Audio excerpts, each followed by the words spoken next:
Before you watch another second, pause and ask yourself, could you forgive a mother who spent 30 years hiding the truth about your own birth?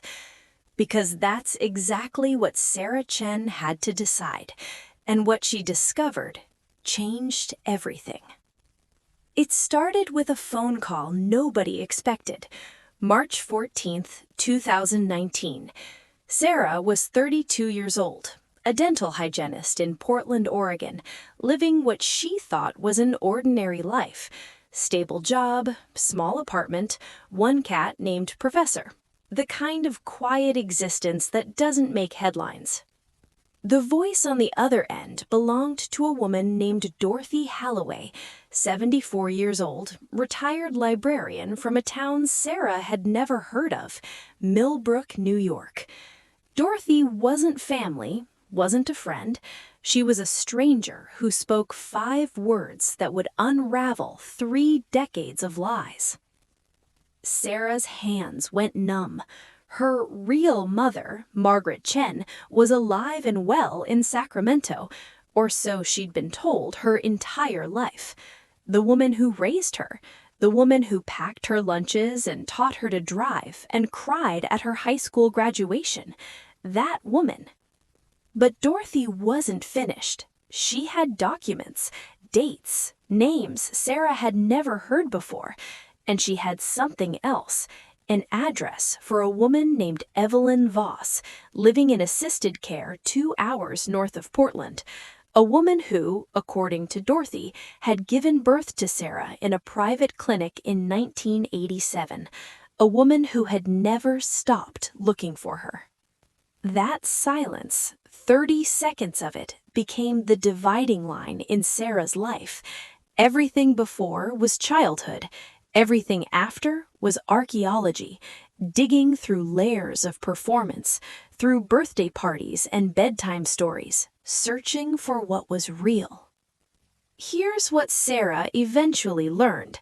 In 1987, Margaret Chen was 34 years old, married to a man named David, desperate for children. 2 miscarriages, 1 stillbirth. Her body, according to doctors, couldn't carry to term.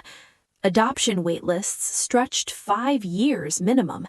And then, through David's cousin, a nurse at a private clinic in Seattle, a whisper about another way. Evelyn was 19, unmarried, from a religious family in rural Washington.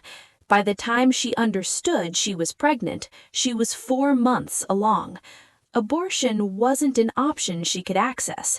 Not legally, not financially, not spiritually. The clinic offered her something else. $5,000, complete confidentiality, and the promise that her baby would go to a good Christian home. What Evelyn didn't know, what she couldn't know, was that the good Christian home was a fiction. The Chens weren't Christian, weren't screened. They were simply connected, simply desperate, simply paying more than the standard fees under the table. The clinic's director, later investigated for multiple illegal adoptions, matched babies to buyers like matching handbags to outfits. They didn't rescue me. They purchased me. That's the word that keeps me awake.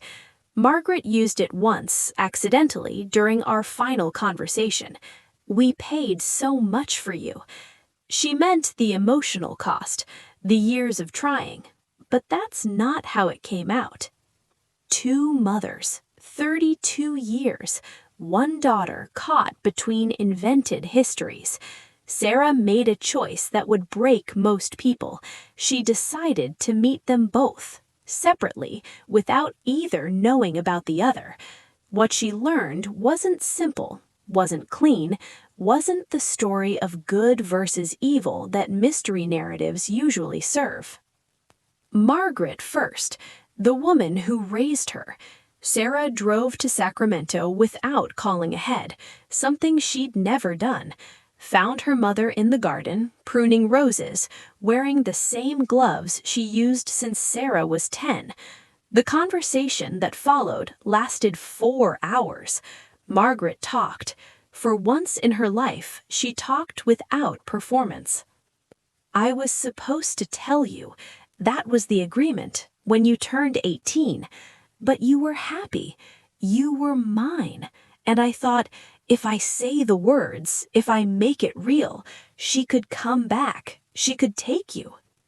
Margaret admitted she'd tracked Evelyn once, 5 years after the adoption, found her married, childless, working at a grocery store, never approached her, never told David what she'd discovered. Instead, she moved the family to California, changed their phone number, built walls of normalcy so thick that eventually she forgot where the construction ended and the truth began. She asked if I hated her. I didn't know the answer. I still don't. She gave me everything: safety, education, unconditional love, and she built it on a foundation of someone else's grief. Can both things be true? That's the question nobody answers in these stories. 3 weeks later, Sarah drove north to meet Evelyn Voss, the woman who had carried her, surrendered her, and according to Dorothy, never stopped searching. The assisted care facility sat on a bluff overlooking the Columbia River, all institutional beige and forced cheerfulness. Sarah signed in using her married name, a precaution that felt absurd and necessary simultaneously. Evelyn was smaller than expected, 81 pounds, the nurse mentioned casually, early-stage dementia diagnosed 18 months prior. Good days and bad days, they said. Sarah had no template for this moment, no television episode, no friend's anecdote, no preparation for looking into the face of origin and finding it fading. But something happened. The staff had warned Sarah. Evelyn rarely recognized visitors, often confused her own sister for a nurse. Yet when Sarah walked through that door, Evelyn sat up straighter, her hands stopped trembling, and she said a name that wasn't Sarah's. "Joy, you've come." Joy, the name Evelyn had given her, the name on the original birth certificate, later sealed, later destroyed, later existing only in Evelyn's private journals.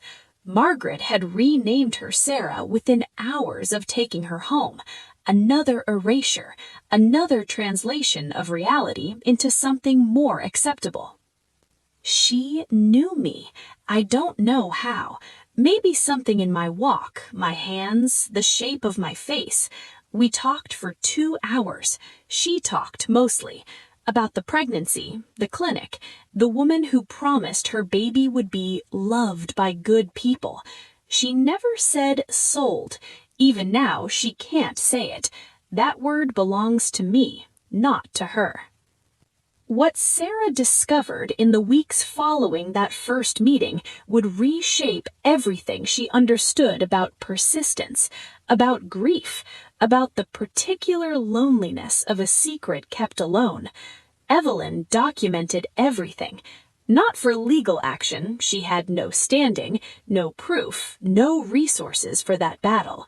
She wrote for herself, for the daughter she expected never to meet. First birthday. Joy would walk now. I saw a child at the park, red hair like mine, and followed her family for 3 blocks before I could stop myself. 10th birthday. Double digits. She would have opinions, favorite colors, a best friend she fights with. 21st. Legal to drink, legal to know. If they're good people, they told her today. If they're not, she still believes Margaret is her beginning. She wrote to me for 30 years, letters she never sent, couldn't send, didn't know where to send. When I read them, when Dorothy finally gave me access to her storage unit, I understood something about motherhood I hadn't before. Margaret raised me, but Evelyn mothered me in absence. Both are real. Both cost everything. Dorothy Halloway's role in this story deserves its own examination. She was Evelyn's neighbor in 1987, witnessed the pregnancy, the disappearance, the return without baby. For 30 years, she helped Evelyn search public records requests, private investigators when they could afford them, late-night internet forums as technology evolved. Dorothy made the final connection through AncestryDNA, a test submitted by Sarah on a whim, seeking ethnic background, finding instead a 99.7% match to Evelyn's sister, deceased in 2015. That test, submitted in January 2019, results returned March 12th, created the data point Dorothy needed. 2 days of verification, cross-referencing, ethical hesitation, then the phone call. Dorothy later told Sarah she rehearsed 17 different openings, settled on the truth, unvarnished, because 30 years of deception seemed like enough. What happened next wasn't reconciliation, wasn't closure, was something messier and more interesting. Sarah began visiting Evelyn weekly, learned her medication schedule, her good days, her preference for lemon cookies, and silence during thunderstorms. Simultaneously, she maintained her relationship with Margaret, strained, honest in ways it had never been, requiring new vocabulary for both women. The parallel conversations revealed uncomfortable symmetries. Both women had dreamed of her. Margaret, nightmares of loss. Evelyn, dreams of return. Both had hidden photographs. Margaret, of the adoption process itself, proof of legitimacy. Evelyn, of her pregnant self, proof of connection. Both had constructed narratives they needed to believe. Neither had anticipated Sarah's refusal to choose between them. People want me to